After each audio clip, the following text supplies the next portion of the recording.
Breaking news. Breaking news. Breaking news. Les cris sont insoutenables. La douleur vive devant l'image cruelle de ce qui reste du village de Moulay Ibrahim. Le corps d'un homme et celui de sa mère sont sortis des décombres. Ils sont morts, enterrés vivants la nuit du tremblement de terre. Dans la civière de bois repose la tante d'Adil. Il ne sait pas quoi faire de sa peine, sinon que de l'offrir comme ça au destin. Je sais bien qu'ils vont, Inch'Allah, au paradis. C'est ça. Il est sous le choc, sans mots, sans larmes. Moi, de mon habitude, je pleure à l'intérieur. On nous a demandé de ne pas filmer les morts pour préserver ce qui leur reste d'intimité.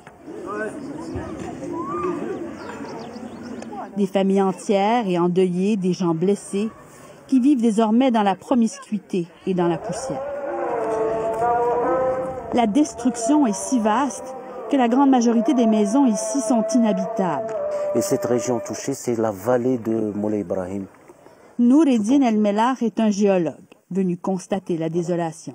Cette région, du point de vue urbain, c'est une région qui est bâtie d'une façon qui est archaïque. Comme vous allez voir que les maisons sont en argile. Comme tant de villages de la province d'Al-Haouz, ils n'avaient presque qu'aucune chance de résister à ce séisme d'une telle violence.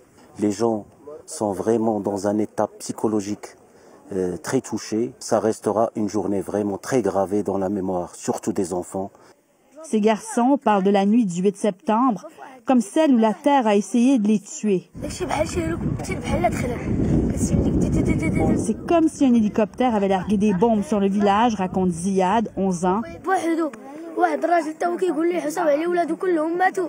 Il nous parle de son voisin, qui est le seul survivant de sa famille de 5, d'un nouveau-né qui n'avait qu'1 jour quand il est mort assommé dans son berceau. Ziad et ses amis ont tellement peur que la terre tremble à nouveau qu'ils refusent de s'approcher de leur quartier, là-haut. Il n'y a que les ânes et quelques âmes qui osent s'y aventurer. Monsieur El Madjoub, comme tout le monde l'appelle, avait une petite épicerie à flanc de montagne. Il ne peut même plus y entrer, chercher de la nourriture. Sa maison était juste à côté. Il a reçu un morceau de toit au visage en sauvant ses filles des décombres. Il n'a plus rien. La vie avant le séisme était déjà assez dure pour Youssef et sa sœur Fatima, qui est malade et lourdement handicapée. La vie est aujourd'hui un enfer. L'aide n'arrive pas, personne n'est venu ici, même les secours sont arrivés trop tard. Y a-t-il encore des survivants à Moulay Ibrahim? Non, selon cette équipe de secouristes espagnols, qui plie bagages pour aller vers un autre village. Mais on va essayer de trouver encore des gens survivants. Trouver des morts, malheureusement, c'est pas notre tâche.